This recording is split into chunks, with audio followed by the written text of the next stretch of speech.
Hello and welcome back. Happy Thursday, everyone. We have an absolute banger of a dev diary to discuss, and that's dev diary number 93, military improvements in the open beta. Almost every single update we get, and it talks about economics, I'm like, but where's the military and the Diplo? Because these are the problems of the game, and we are going to have a bunch of changes coming on up that are going to hugely fix a lot of the problems, and some of them are a little bit difficult to parse through. A lot of the systems it's not necessarily clear how exactly this will end up in terms of player sort of things. This remains to be known, and we need to discuss it a little bit in a lot of this, but a lot of the changes look really good, and I'm super excited, super happy about them, and so we're going to jump in. Now, at the very start of the dev diary, there is a sort of preamble where they talk about, kind of the logistics of how they are going to be rolling this out, which is that 1.5, the public beta, which is, what we're going to be discussing, military improvements from there.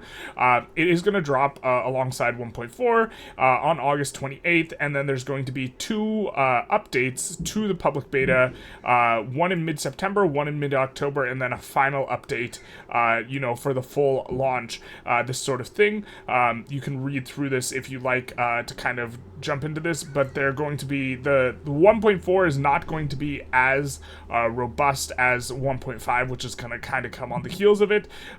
We do have the community manager talking about how to opt into the open betas. What you do is you right click on the game, you click betas, or here it's going to say right here, right click on Steam 3 in your Victoria library, select properties, click betas, then click in beta participation, drop down and choose 1.5 open beta option where it will be live. Similar options. Now, of course, it's not going to be as stable, this sort of thing, but it will give you access to some of the earlier versions.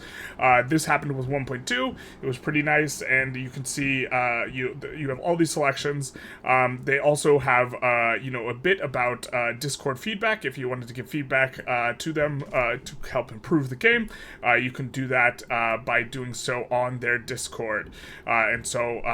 Yep, this is kind of like the news into that stuff, and now jump into the juicy stuff. Juicy's right, and they're going to talk about, or we are going to talk about some of the features, and they lump it into three categories: agency, depth, and visuals. I don't really care about the last one too much, but we're going to talk about it.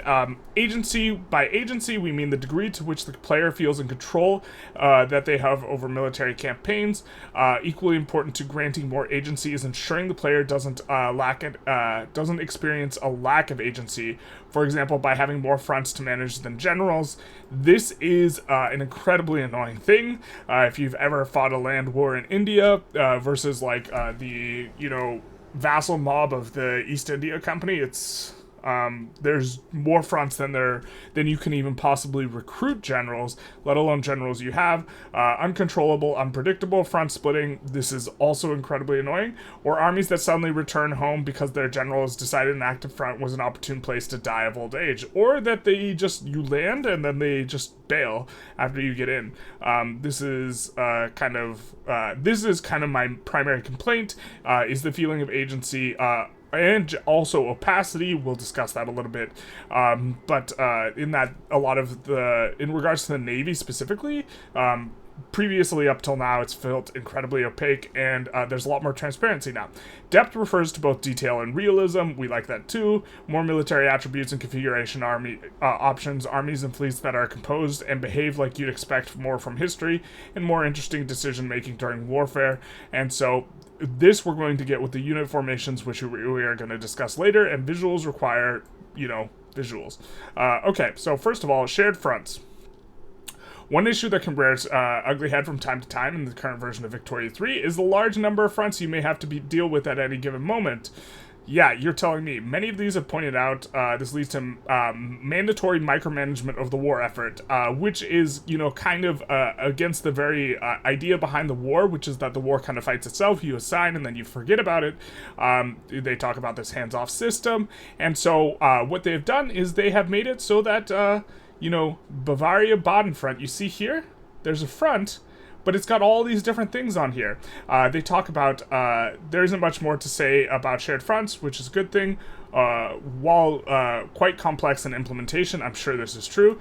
They do what it says on the tin, and is very intuitive in play. Here's an example of a single front between Bavaria and Württemberg on each side, and Hesse, Frankfurt, and Baden on the other. In the current live version, this would be 4 unique fronts, and you can see here, this is but a single front, and it shows who's contributing how many troops and like this type of thing in different areas, which I'm not sure if this UI will persist, but this is a singular front, which means now you won't have the absolute nightmare fronts, and hopefully you don't get weird front splitting. Like currently, in the current iteration of the game, like what you would have to do is you would have to actually over-assign generals just in case a front split, and this was like how you micromanage the war. I was actually working on notes for a tutorial for military because it is something that has been requested in a couple spots, and then I've been holding off because I was like, well, I'll do it when they fix the military.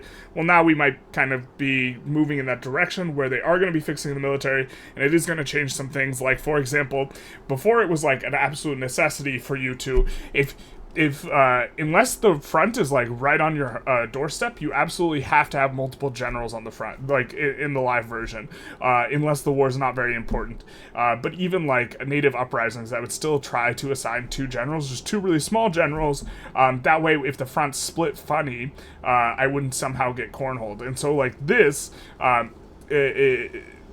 I'm not sure that this is entirely preventing the funny splits, but this is an example of like more consolidated fronts, which is quite nice. Okay.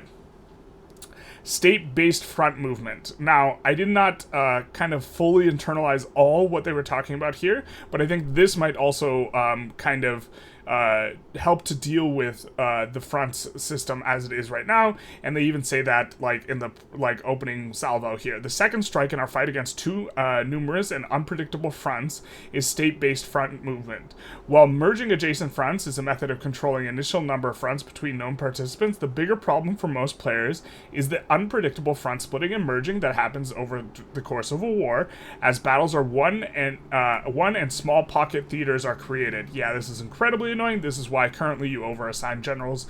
This feature eliminates the uncertainty of what might happen once a battle concludes and drastically reduces the number of temporary fronts which emerge, which cause you to lose the war because you don't have another general to staff it, so the enemy stomps all over you, which is why you over-assign currently. It works like this. Battles will be fought in a province like before, but when you win, you will capture a fraction of the state that a province is in, not a number of provinces. And so, based on kind of how I'm understanding this, is that you kind of have a ticking fraction of the state, and once you have captured all of it, then just the entire state goes over to you, which is much cleaner. Only one state can be captured at a time, and only once the whole thing has been captured will the front actually move. And so you are not partially occupying a state. Now, I'm guessing while you have a percentage occupied, the state will still experience turmoil, as it currently does in live. So I'm assuming it works like this, but okay. As part of this, we have also permitted battles to be disconnected from front lines so that you won't be attacking only the border provinces repeatedly until you have won the entire state. And so here you see a battle a little bit deeper, not on the front line. In our current build, the province is chosen randomly from provinces in the state, but during the open beta, we will enhance this to select provinces deeper and deeper into the state, depending on how much occupation is already earned. And so this seems that is, I'm not sure exactly what the importance of the battle occurring in one province or the other, as a part of a state, but this is visually it will be nicer to watch it go deeper and deeper, and it will mean that the visual cue will be much better because you can just look at a glance how far you are into the state and infer how much progress you have without needing to necessarily click on it. As the battle concludes, the winning side earns victory scored, currently just a flat value, but eventually it will be changed to be conditional on the size of the victory. Eventually will be changed to be conditional on the size of the victory. Hopefully this means when you have an overwhelming advantage in fronts, wars will conclude much quicker. It's currently the case that it feels relatively sluggish kind of no matter what, and if this is the case, then it will help to make things. This will add to not the agency, but what's the other one they use? Like realism is the other barometer they talked about. This victory score is allocated towards gaining or clearing occupation in states adjacent to the front, depending on the winning side. Now it says states adjacent to the front, and so I'm not sure exactly. I'm assuming it is only applying to the state in which the battle occurred, but it does say plural here, so I'm not certain what this is. To be fair, for all the dev diaries, my understanding is the copy is written by the devs, and so this being I think this is mildly ambiguous, but it's not important. Okay, let's continue on. Depending on the winning side, defenders will only clear occupation, while attackers will clear some from their own states, if any, and gain some in the states they attacked. Okay, perfect. Also, nice that the defenders can clear out occupation in a given state, and attackers. This is also currently how live works, if I'm not mistaken, but I'm glad that they make this clear here. In the current version of Victoria 3, the number of provinces gained on winning a battle are dependent on the size of the win, the stats of the advancing general, and some randomness within a min-max range. With 1.5, the amount of occupation gained from a battle is instead depending on the comparison between the victory score and the occupation cost of the state in question. And so it's instead dependent on the comparison between the victory score, and so I guess the victory score is different than the size of the win, I suppose, but okay. They use different language here, so it's implying that it is different. This occupation cost is kind of a new idea, is determined by state population, amount of provinces with difficult terrain, number of mobilized battalions left standing in the theater compared to the size of the theater. So I am assuming that if you have a lot of battalions relative to a small theater, it will be harder to advance, and in huge theaters, it will be faster advancing. So if you have like one of those like classic like the Russia's front line with Xing, which is absolutely enormous, ostensibly you can push into individual states faster, which is nice, but this advancing based on state population, I assume you advance slower in huge pop areas. This will make it an absolute nightmare to try and slog through China, right? And push states through China if this is the case. And this will make the wars super, super, super grindy if this is the case. And so this is a bit interesting in terms of game balance, and also makes a lot of sense, but we'll see how this plays out. Both victory score and occupation cost are broken down in the UI and are fully scriptable, moddable. Fantastic. They plan on tweaking open beta in response to feedback to make sure that states that are supposed to be hard to take are actually more challenging to conquer without it becoming a slog. I just said China would be a slog. While depopulated savannas are easier to march across, which makes a lot of sense. Although you should be suffering a penalty from like desert and like this sort of thing, but also there's not much resistance. What we found in testing is this feature is that in addition to controlling the sudden appearances of new fronts, this new behavior also makes it easier to determine whether you're in control of a particular war goal. Yeah, but this also implies that you have to take the whole state to control the war goal, which is interesting, whereas previously you've just needed to control a snippet. In the future, we hope to add new mechanics tied to this feature, such as economic exploitation of states occupied during war. This is neat, but they don't have anything on it right now. Okay, and so here they give you an example where they give you an example where it's 87% control, but the screenshot gets 10%, and so it is bugged out according to them. They also have visualizing partial state occupation, but in addition to shading little flags. Not something I care about too much, because I usually don't zoom in this far, but okay. While state-based movement is primarily a way to control and predict the number of fronts, so you don't have these random things, it doesn't seem to necessarily logically exclude some amount of front splitting, but the front splits can only happen on an entire state basis, not a provincial basis, based on my understanding of reading this.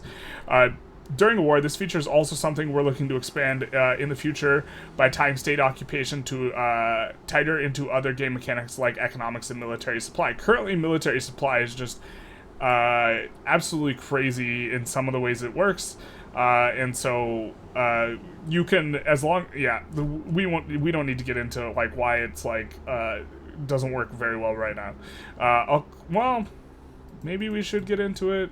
No, so currently it's one thing that's particularly annoying is if you entirely move someone off of a coast, they will still be considered to have access to that coast as long as they control any province in a state which is adjacent to the coast, which I don't think it should work because you can't land them to cut off their supply line, so you can completely like navally control everything and they'll still have just perfect supply as long as they have sufficient convoys. Okay, I'll close out this section by saying that while multiple simultaneous battles per front won't be in the initial beta release, important to note, should be coming in the first or second update. This is also important to note that this might affect the way naval landings work, and it might prevent you from naval landing with multiple navies simultaneously. There's a lot of like things throughout here that might stop the triple landing meta, and this is one of them. Well, it won't allow multiple battles, and it kind of will make more sense later on. Well, not having multiple battles will maybe stop this from happening because when you are landing, there's no front yet, and so when you land and there's no front yet, if you are still limited to one battle per state, this will of course brick your ability to triple land and quad land and this sort of thing.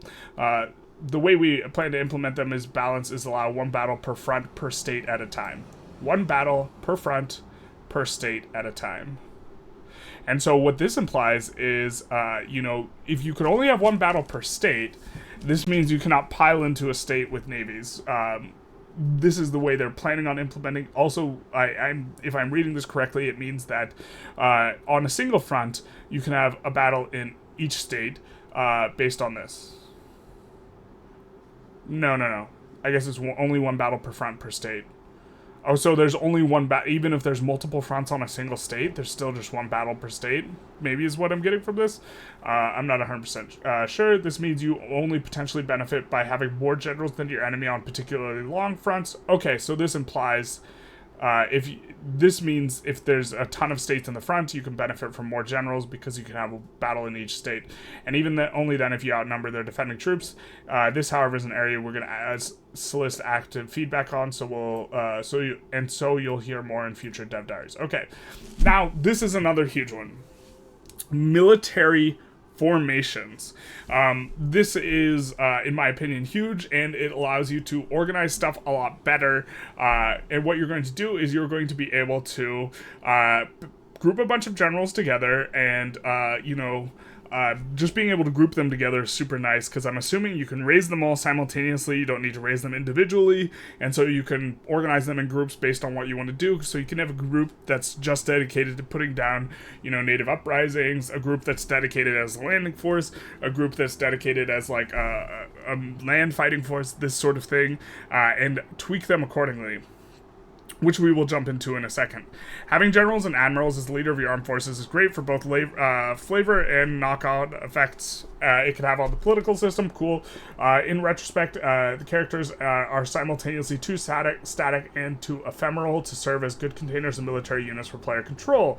They're meant to have names, traits, etc., and you could have, but you could have too many of them, so you can't tell them apart. Yeah, eventually you just have to recruit a ton of generals, and then you just kind of like, you're trying to remember the names of them, especially if you're trying to land with particular generals, because the UI right now sucks for that.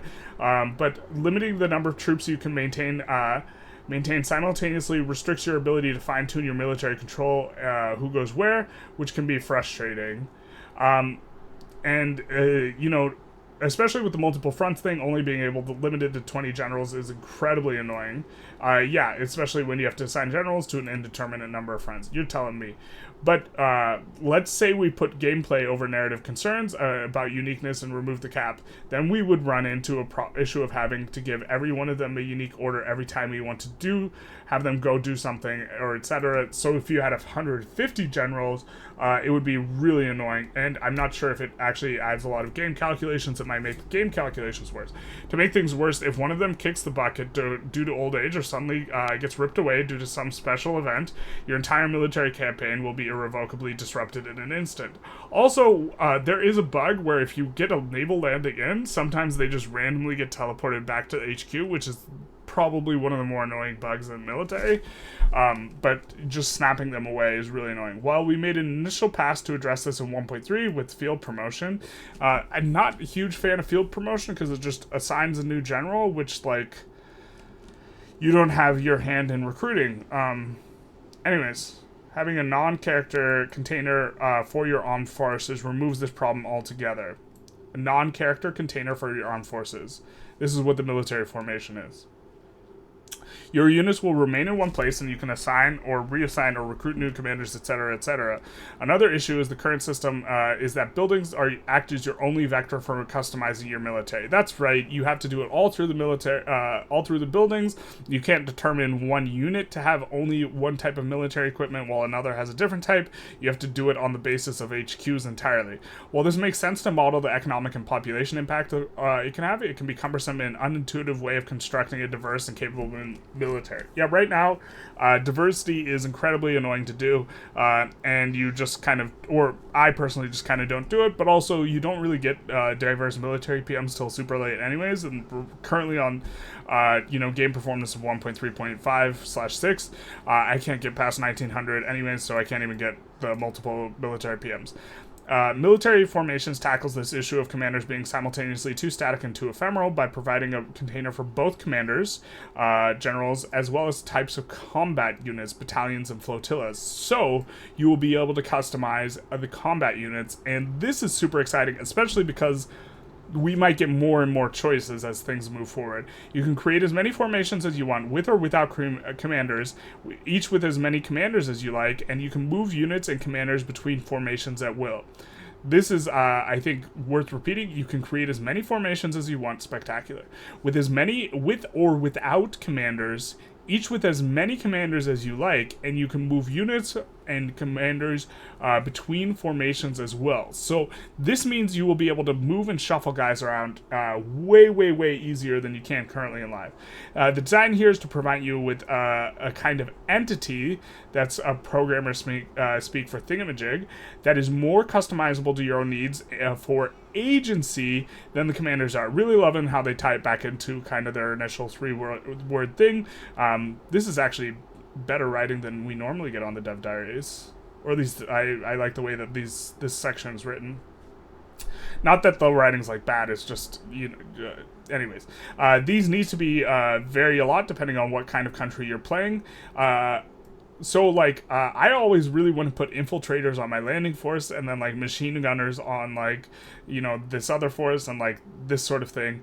Where in the world you are and what kind of wars you want to have happen to. It also gives us a better platform for customization, adding depth than commanders and buildings are, which we will see below. Yeah, so hopefully we get new military PMs alongside this. Still waiting for the Zeppelin PM. When are we getting that Paradox? Zeppelin PM. Make the Zeppelin tech do something other than give me 5 prestige or however much it is. And finally, facets we're including with formations such as concrete movement and unit types give us a lot more opportunities to visually represent your military on the map and UI. Meh. Okay. Combat unit types. In addition to recruiting commanders into military formations, blah, blah, blah, you can also recruit specific unit types and mix and match to your heart's desire. Mix and match to your heart's desire. So again, you can have shock troops. You can decide to have a highly defensive thing. You can have, like, you're scraping the bottom of the barrel stuff. And so you can have a customizable thing because, like, very often you will not need to fully mobilize everyone, and so you could just have hyper elite troops that are designed to just, like, end wars quickly versus small combatants, and then kind of the big brunt of your army be mobilizable. Is that a word? If you end up in a large war. If playing a single state country you want and want to recruit 5 skirmish and 5 line infantry, you cannot do so in the current version of the game, since unit type is governed by production method and all levels of the building must have the same method. Blech. But in 1.5, you can do that in formation, and barracks that get constructed around those units will result in maintain the mix. Perfect. This works by creating the units inside the scope of the military formation itself, not by expanding buildings directly. That follows our UX design for this feature. Rather than configuring and maintaining all your military through an awkward mix of interactions with buildings and characters, you're telling me, awkward as hell, all interactions with your military. This is also just a huge improvement to the UI that I kind of like said was good like in a couple spots, but like this is gonna make such a big difference for like newer players, it being a lot more intuitive and easy to understand. Like I'm interacting with my military with my buildings, and then I have to recruit a certain number of generals, and the generals have to be a certain size, and they have to be in the right HQ.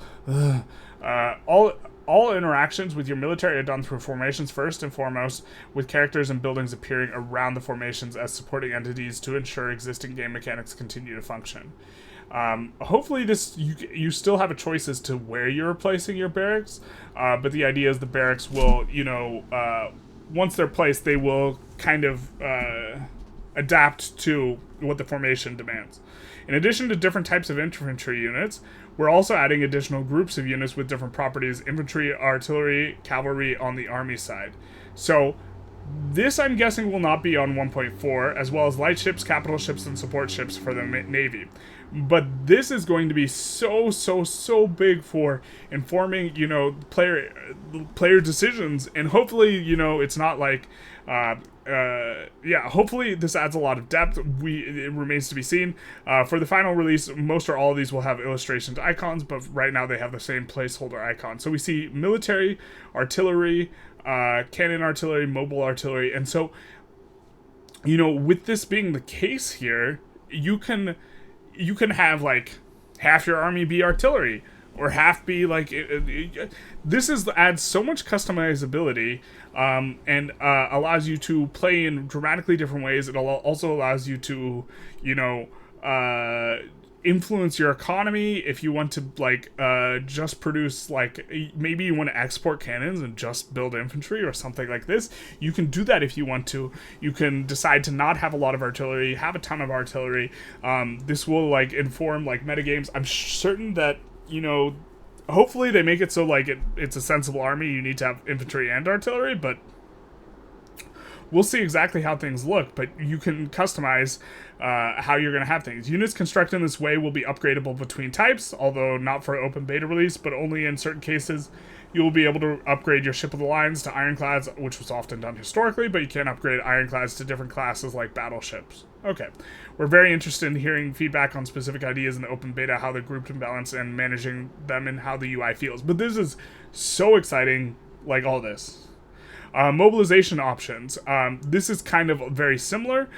We will kind of breeze through this a little bit faster because a lot of it is kind of similar in that it is adding a huge amount of customization, and so we'll talk about this. I've always been happier with current mobilization mechanics in theory than in practice. Theory is practice in theory, but not in practice. I also like the increased demand on industry during wartime, blah, blah, blah. I enjoy tough decisions tough decisions I sometimes have to make about whether or not I can truly afford to mobilize a general. Yeah, if you're USA and you're the AI, you just crater your economy every game. Or if current mobilized forces should be able to mop up the opposition in time. What I don't like about is how hard it is to balance both as a designer as a player, since it only increases the quantity of goods that they're already consuming, and therefore can only do so in a quantity that doesn't cause immediate shortages in your economy. Having to maintain mandatory unprofitable trade routes for guns and ammo with potential elasticity to ensure that I can prosecute my future wars sounds cool, but can be a bit much in practice sometimes. Mobilization options permit you to customize what goods you want to give your battalions while they're out active soldiering, with powerful effects providing trade-offs and increased costs. Sometimes these goods are military hardwares, other times they're just rations, fancier uniforms. Adding consumer goods and possible cost to mobilization also means a stronger impact on civilian population during the war effort, which is both realistic and great game dynamics. So if you give them more food, your pops' food will go up in price, and so their standard of living will go down. Mobilization options typically impose a cost and goods per unit in the formation, which is applied to the unit's building in exchange for an effect on the units. Both cost and effect are only applied when mobilized, and mobilization options can be toggled on or off while the formation is demobilized. So it's only applied when they're mobilized. Only when mobilized. Important to note, it is not going to, affect the economy otherwise. This is a list of mobilizations we will launch with in the initial open beta release, fully unlocked, of course, but it's neither finalized nor well balanced.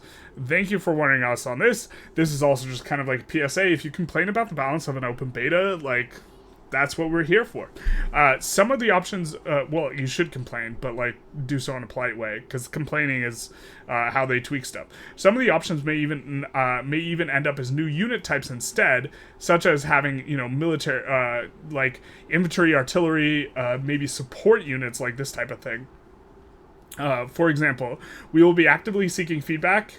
That means you. On what options you would like to see and rework the UI to allow us to fit more options, blah, blah, blah, icons, blah, blah, blah, work in progress, blah, blah. So here we see a whole bunch of options: basic supplies, extra supplies, luxurious supplies, forced march, which... obviously, I'm trying to hover over this like it's a freaking tooltip, but it's not a tooltip. It's not going to allow, me to read what it does. Truck transport, rail transport, what does that do? Machine gunners, chemical weapons, flamethrowers. So this is the military equipment I was thinking about. Also, for landing forces, I always wanted them to have infiltrators. I don't see infiltrators on here. And then use machine gunners or chem weapons on my main army. Flamethrowers, motorized reconnaissance, aerial reconnaissance. Ooh, that's interesting that we see truck transport separate from motorized reconnaissance. I don't know what that means. Somewhere in here, I think that they say guys get to fronts faster with transport. So maybe truck transport and rail transport increase the speed. And so this would be critical, for example, if on your landing force, you would want as much transportation as possible, forced march, maybe extra supplies and this type of thing, but just the full gamut, especially troops that need to maneuver quickly. We do see this HQ thing here, which is neat. But here you see all the costs that are created by mobilization. Okay, mobilization options don't just have to be good, it can also toggles on how you want the formation to behave. Okay. For example, forced march causes the formation to move faster, but at the cost of increased morale loss. A penalty could be countered by luxurious supplies if desired. Rail transport is mutually exclusive with forced march. Doesn't cause morale loss, but requires both railway tech and transportation goods. Interesting that you can spike the price of transportation at war, because often this is something you need to subsidize, so this could help decrease the subsidy, except for the fact that the game's currently bugged, and so subsidies don't go down as long as the building's profitable, or wages won't go down, and so kind of subsidies won't go down. Anyways, unless they fix that. The way that we see mobilization options used is as toggles that can be set prior to active warfare, taking properties like market conditions, commander traits, and combat units mix into account. You can customize a small, fast formation for landing of elite crack troops or giant army of cheap irregulars forced to march on an empty stomach, depending on your strengths as a nation and who you will likely be fighting against. We see a bit about early demobilization. They've now made it possible to demobilize conscripts, as far as I know. They talk about it a little more. This has already been implemented, but they do add on a little bit. And now we have the station at HQ. Finally, you can defend your allies. You can see here, there's the Senegal HQ, Southern Asia, New England, Canada, Pacific Coast, all this for the British. Military formations, both fleets and armies, now are localized. So this is not just stationing at HQ, but also localization for navies. Are initially created in an HQ, but do not need to stay there. You can restation a military formation at an HQ, even a temporary one, once you have established during the one you have established during the course of the war or on Allied occupied territory, if you're willing to pay the increased supply cost for doing so, depending on where your combat units are actually from. We'll get around, once we get around to adding that increased supply cost, that is. Until then, restation away. So this increased supply cost, actually making it so you need to build a diverse army around different areas of the world to deal with different things. Super nice from the, like, realism perspective. I forget what they called that. There was, like, agency, maybe it was realism. You can station a fleet in any coastal HQ. Later during the open beta, it will require an active naval base. Okay. But this will be, I assume, ostensibly important for reducing the supply cost, or maybe it won't reduce the supply cost because the supply cost is based on where they're from. Anyways, this also means you might want to proactively move an army to proactively defend against an impending naval invasion. You can do so as long as you're quick about it, and so you can move both an army to defend against a naval invasion as well as a navy, and this is absolutely huge because previously you have been basically, if someone declares against, like, let's say you have an ally, and that ally is one province, like, let's say that ally is Brunei, and UK declares on Brunei. Currently, it is basically impossible for you to save Brunei. There's no way you can do it because the UK will just land Brunei. You can't stop them from landing, and they just conquer it. Now, if you can move there beforehand, and put a bunch of troops there and put a navy there, you can stop them from being able to land or move in. So this is super cool. This is part of concrete location.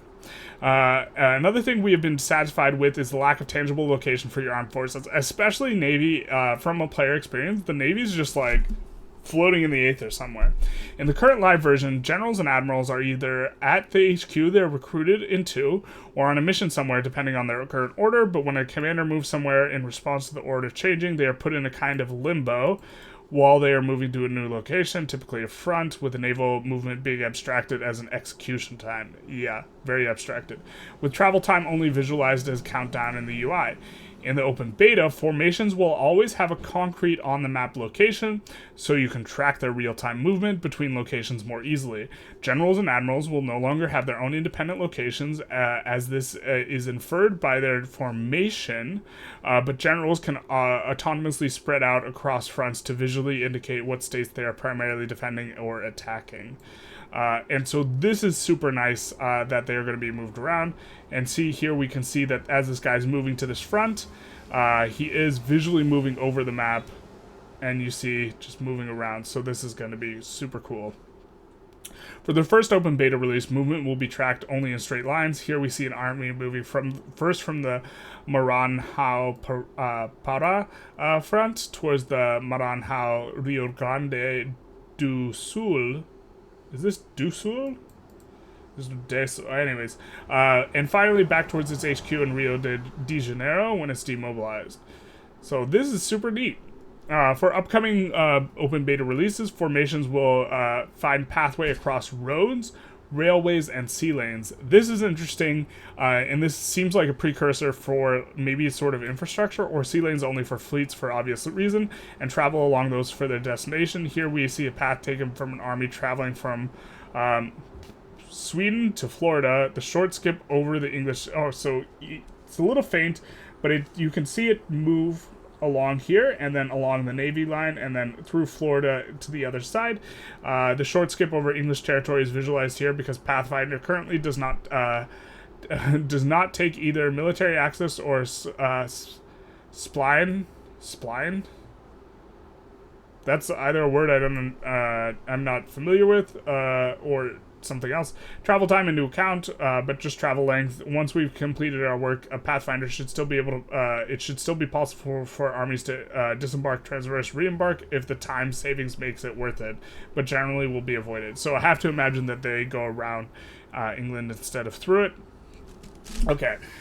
You will be able to transfer units between commanders and units between formations. Of course, there will be moments where you want to split, merge, or transfer commanders and units between two formations of the same type, even with shared fronts. In state-based occupation, there may be instances where a new front is created in an area where you already have an army. For example, if you join a totally separate war while you already have another military engagement. This can be easily done in the field. If you have a single formation with multiple commanders, you can right-click one of those commanders and choose Split it into a new formation, which will cause them to quickly take another representative units in proportion to their own command limit and form a new formation with the same properties and in the same place. Same properties in the same place. This means you will not have to manually click everything, which is fantastic. You can tune this more precisely if you like by opening a transfer pop-up where you can select exact commanders and exact units you want to move, select a target formation, which could be a brand new one, and execute the transfer. If the target formation is not in the same location as the origin, a temporary formation will be created that automatically travels to the destination where it will be automatically merged with the target. Okay. Simple logistics. Simple. It's actually probably pretty complicated. Here's a mock-up of what it will look like, which is neat. We're working at getting this implemented for a first open beta release, but it might not be fully functional until the second. Fair enough. We're also considering other potential enhancements to this, such as a double-sided panel where you can transfer commanders and units back and forth between formations. Okay. Name and icon customization. This will also be super nice. When a formation is created, it gets a name based on your primary culture, etc., etc. You can change that name to your liking, etc., or to help you remember what you designed it for, or for just flavor and immersion. For example, as I've been talking about, you probably want different settings on landing teams and guys who are looking to flank than you do guys who are looking to hold the line. In subsequent releases of Open Beta, you will also be able to customize the symbol and color of the formation icon, making it easier to identify which formation is traveling across the map or deploys across the front. Very work in progress. Screenshot of what it will appear like. The pattern section will provide a list of unique possible icons, while the color, etc. And so here we have them. All of these are the same, and all the colors are the same. I assume it will look different, but this is like a mock-up of what the UI will eventually look like. And so this customizing is going to be very nice. Now, this is a very long dev diary, by the way, in case you haven't noticed this, but we have on it one of the biggest exploits currently in military, as the game stands right now, is the triple and quad landing, and you just, it's an obvious exploit. It makes the game really easy in some regards, and seeing it removed from the game is going to be actually pretty nice, because it does remove a lot of the realism. Building up a huge navy just feels terrible right now. You only need 10 boats to do everything you want, although it is going to be a little bit better like with other stuff, but here, let's get into it. Naval invasions have been revised to accommodate the new state-based location mechanics and improve the UX in managing naval invasions. Naval invasions can be initiated from either a formation or military lens. Thank God that they can be initiated from the formation. You don't have to click on the Navy first. Try and remember which commander you want. This sort of thing. You can do it from the formation itself. Like in the current game version at the start, you target a state, but the follow-up step is you get the option to add formations to be involved in the invasion. So it creates what I think is a separate container, and you can put more formations into the container, and this is the naval invasion container. During the open beta, we will enhance this, which, by the way, based on like just this description alone, it sounds like in order for this to be functional, it has to prohibit effectively multi-landings. During the open beta, we will enhance this panel with more information to help inform you on the likelihood of success, such as exposing information about landing penalties and the like. Okay. In the initial open beta release, only one formation of each kind can be assigned to a naval invasion. In upcoming releases, you will be able to assign multiple formations of each kind. The curious thing will be, will you be able to create multiple naval invasions against a single target? Or not? Let's see. I'm not sure exactly. As you confirm the naval invasion, I can't recall. I've already read through this, but I can't recall if it mentions. As you confirm the naval invasion, the formations will be selected to travel to the sea node just off the coast of the targeted state. While they have both arrived, landing battles will commence. A proper front with armies assigned to that front will not be created until the state is fully occupied. So you have to battle repeatedly until you wrench control of the state. And so this is one of the reasons why it looks like the triple landing might be killed as well. When this happens, the naval invasion has been concluded. In the interim, the supporting fleet may be attacked by enemy fleets. If any of these naval battles are lost, the naval invasion will fail and both formations will return home. And so the question is can you create multiple of these naval invasions against a single target? If a naval battle is won, but heavy ship casualties are taken, landing battles will take higher penalties until the fleet can be reinforced. During the open beta, we're also looking to add more we're also looking into adding more formations to a naval invasion already in progress, so you can pile on more and more. Aside from closing some exploits related to war exhaustion, this revision will make naval invasions into a much more serious affair that requires naval dominance, allegedly. If you can make multiple naval invasions still, then obviously you can exploit it. We will be seeking feedback during the open beta to ensure and executing defending against naval invasions is more fun and interesting than it is in the current live version. So curious, might even pop in there myself and ask specifically, does this prevent multi-landings? And of course they have the landing boats. Wee, boop, boop, boop, boop, boop, doop, doo, doo. Okay. That's enough of that. Frontline graphics, they are updating them. You can kind of visually see, and you can also see it from space, where you can see the little mounds and the fire and like this type of stuff. Frontline graphics represent current formations at the front, with models being selected based on unit type, culture, tech, mobilization, and options active. So obviously if you have like the performance kind of setup, it won't show it. Specific formations and even specific generals will have a distinct location on the front line, with their units being organized in the vicinity. Here's a little concept art, which is kind of neat. Skirmish infantry. We are currently experimenting with animation, blah blah blah, work in progress, etc. What we broke. As a result of a lot of these revisions, a few features have been disconnected from the game to be reworked during the open beta period. If you intend on evaluating the open beta, you should be aware of these omissions, and we intend to add them in the upcoming updates. Conscriptions no longer make sense as raised on a state-by-state basis, since it makes it hard to determine which army they should belong to. Since we also have distinct unit types not tied to production methods, we also need to know the nature of the conscripts that are being raised. The way we intend to solve this, so I'm guessing maybe just zero conscription is allowed.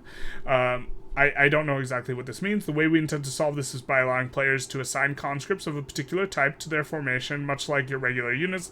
This will result in conscription centers being built as usual in specific states, but will not automatically raise those conscripts. That will be a toggle on the formation itself. So I guess you can't choose on a state-by-state basis what you're raising.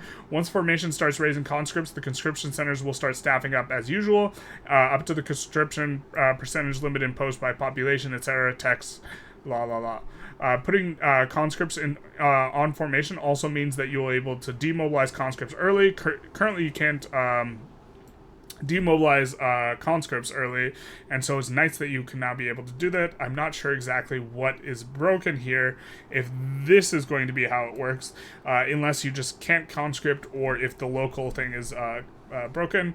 Naval warfare is also, well, naval warfare is already broken, so what do you mean you broke it? Naval warfare is scheduled to be reworked in support of the new mechanics around concrete locations. Perfect.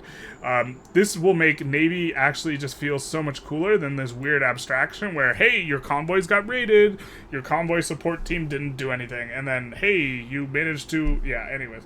This means that all actions you perform with fleets will be based around C nodes, not abstract concepts like HQ or trade routes. If you're raiding convoys in a C node, you can only be intercepted by other nearby fleets. If you want to defend against a naval invasion, you have to sail your fleets out over to that naval invasion. To account for these issues that may arise from moving fleets around to intercept each other, we've considering a number of solutions. Fleet range, the ability for a fleet to be active in adjacent zones, possibly at reduced interception effectiveness or at variable range determined by tech or unit type. This sounds fantastic. Limited fog of war, obscuring your enemy's positions and actions, only revealing them on certain conditions. Battleship board gameplay style, this also sounds fantastic. UI alerts and some other visual indicators, we love the beeps and the boops. Some other manner of fleet automation like patrol routes. This would be nice too. If we have to manually move around all of the boats, I mean, I don't hate it relative to what's currently going on, but I wouldn't love it necessarily either, but it does seem like a really big thing. Conclusion to this really long one. As you can see, we've been quite busy. They have. There's still a lot of work to be done. There's still like a lot of my complaints against military are like still present, but the fronts being psychotic, is a big one. And like this customization, I'm just hugely excited for. Just kind of scrolling up, the ability to. I'm scrolling up.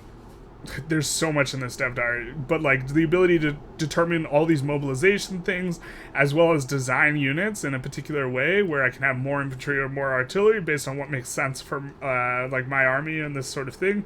I'm guessing it will be highly contingent upon how many military goods you will be able to strike a balance between military goods consumed, I assuming, and the population you have available for the military. So like richer countries will have different designs, perhaps more artillery, this sort of thing, and just very, very, very excited about that. But back to the conclusion. They've been quite busy, but we're happy to be addressing many high-frequency community concerns in the context of a free update, and the new military mechanics already feel like a huge upgrade even in this immature state. With your direct input during the open beta period, as well as on these other features, like the companies and several other tweaks and improvements, which we have outlined, which will be outlined in upcoming dev diaries, no doubt that 1.5 will bring Victoria 3 to new heights. I am so excited about all this. Next week, we will be hearing more excited stuff from art director Max, so next week's probably going to be an art update. This time about what to expect from the new art pack Dawn of Wonder, other than Night and Day, I assume, because that's part of it. And we will move the dev diary schedule to once of every 3 weeks to coincide with our sprint schedule and update beta releases. After that's Big Sag. We will only be having a Happy Thursday every 3 weeks. This is to ensure that all members of the team are hyper-focused on the upcoming beta build itself and have time to communicate with you in the open beta channel on the Discord server. See you there. And so that's kind of the conclusion. Really excited. If you're excited about anything in particular, feel free to put it in the comments below. If you enjoyed this video, feel free to like, comment, subscribe, and hit the notification bell. And other than that, have a good day.